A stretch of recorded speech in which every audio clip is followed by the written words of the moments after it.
guys, and welcome back to another episode of Federico Talks Watches. As you can see, I'm here in the office with my partner, John. How you doing, buddy? Good, how are you? Good, man. Today we have something a little special. I got a call yesterday from a young man by the name of Milton. Milton. And Milton said he was a big fan of the channel, so thank you so much. And he wanted to know what I would buy as a special occasion watch for $3,000. And I asked Milton, what the occasion was. And unfortunately, Milton has been diagnosed with leukemia. That is too bad. Which that sucks. But he said he's going to kick leukemia's ass. He should. And when he comes out the other end, he wants to pick up a watch around the $2,000 to $3,000 mark. And he wanted to know our opinion, right? Not something that's on our website, but just generally. If we had $2,000 to $3,000 to spend, and, we were as strong as Milton, and we wanted a special occasion watch, what would we pick? That's a good idea. All right, so before we get started, of course, customary wristwatch check. Panerai Luminor Daylight chronograph. Doesn't get much love because, honestly, I love it with this strap, but I'm not sure it's my favorite watch. I don't really see you wear that watch too much, but it's nice. I'm a little over it, but the strap is giving it new life. What about you, brother? Today I've got a Rolex Explorer 14270. This is not for sale. Not for sale, actually. We've had a lot of these, but this one is actually one that's just personal for now. It's a smaller case size. It works well for small wrists, 6.5. Sure. And actually, guys, shameless plug, delraywatch.com if you want to check out some of our cool pre-owned inventory. But let's get back to Milton. All right, so $2,000 to $3,000 pre-owned. I figured you'd give him 3 choices. I'd give him 3 choices. Wow. And just so you guys know, there's a lot of obvious choices, and I'm going to try and mix it up just a little bit, right? Because we don't want to always make the same lists over and over again. Right. It's difficult, but you finally get into a level where you can start touching some real watches at that price point. Well, I think you get some real, I think you mean real luxury watches. Right, real luxury Because, watches. There's some great watches in the $500 price point. But I think the real luxurious stuff probably starts around $2,000 to $3,000. That's great. All right, do you want to do the honors? Sure. So I didn't prepare, but I would probably say, and this is going to be a popular one, I'm going to sound like a lot of other pundits out there in the watch community, but I would probably say the number one choice for me would be an Omega Speedmaster moonwatch. The traditional moonwatch. That's definitely the most popular watch at this price point. The professional, the hand wind movement. You have, it's a Speedmaster, so it's an Omega watch, but also it's got the heritage, hand wind, the whole man on the moon thing. It keeps wonderful resale value. Oh, the resale value is amazing. It holds really tight. We see them all the time, full box kits especially. And I think if you're going for a full box and papers example, you're going to go a little over 3 probably. Might be over. It's going to be over. But you can probably get we call it naked, no box, no papers, at around 3 or under. Or on leather. Or on leather, yeah. Well, How about you? Yeah. Well, listen, you got the really popular one out of the way. I'm going to get another really popular one, and then things get more interesting. Omega Seamaster ceramic. Another Omega watch. But the Seamaster's awesome, man, especially with the blue dial, the blue bezel. You love that one. I do love it, and we've got it a few times, and I always wanted to pick it up. It's got a coaxial in-house movement, ceramic bezel, the most comfortable bracelet in the business. And listen, if it's cool enough for James Bond, even though he wore the other one, it's cool enough for me. What do you think?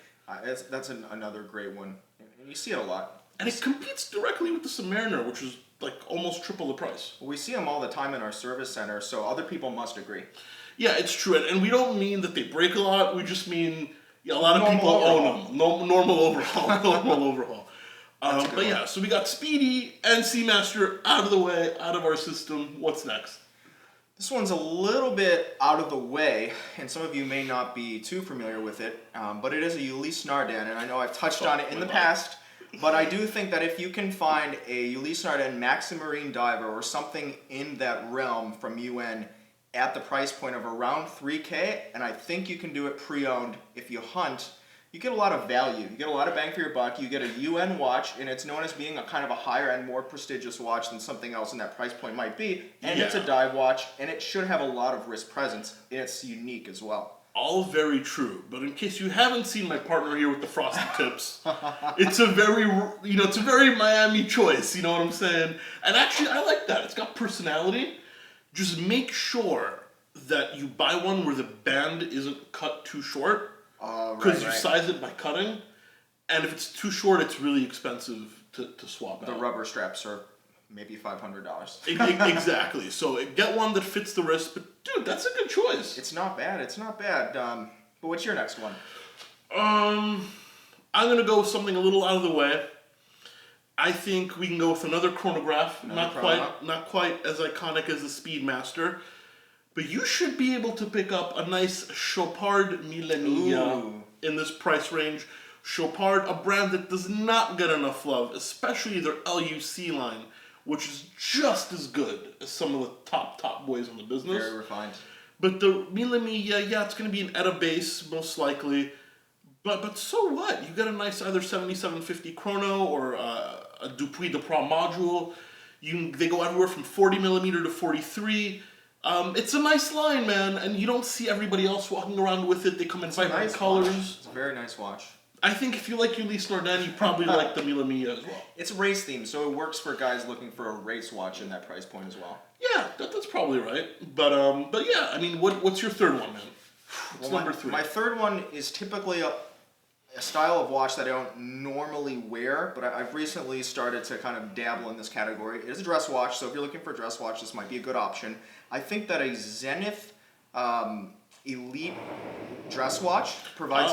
there goes the construction again. They're providing all this construction in this building. It's unbelievable. But something from the Elite series of Zenith, maybe like a Central Seconds or a Home Time, provides a lot of value. It's a dress watch, a bit smaller of a case size, and you can wear it to something like a sit-down function or... Dude, that's a fantastic choice. I mean, you have the in-house Elite caliber. This freaking jackhammer is going to drive me nuts. Whatever, we're gonna keep going. Plow through. That's what she said.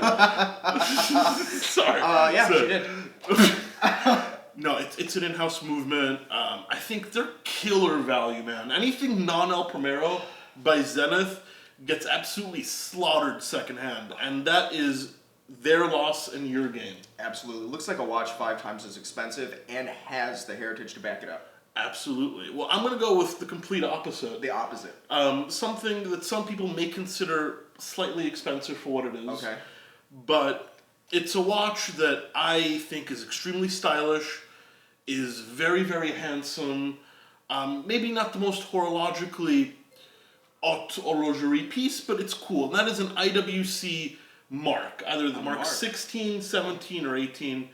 It's a simple pilot's watch. 40 millimeter. Salida SW movement, so yeah, not the highest end, but you get an IWC, decent resale value, you get one of their design icons, and probably close to around the lower end of the budget, like $2,200-$2,300. Which one do you think that is that you can get in that price point? You can definitely get the older ones, like the 16s. Well, those are still really nice. But we sold a full box and papers one for $26. So you're telling me you can't find a naked Mark 17, Mark 18 for $23? Hits the list. So yeah, not the most horologically significant, but it's definitely a lifetime watch. Excellent choice. Milton, I hope you enjoyed the video, and thank you so much for calling. I'm very touched that you would consider my opinion and John's opinion. Stay strong, kick its ass, best of luck, and if you need anything, give me a call. Guys, please show your support for Milton in the comments below, and also in the description I put a link where you guys can donate to a leukemia foundation. We're not affiliated in any way, but if you guys want to make a donation and help guys like Milton out, in the description below. Guys, thank you so much for watching another episode of Federico Talks Watches, and we'll catch you in the next one. Take care.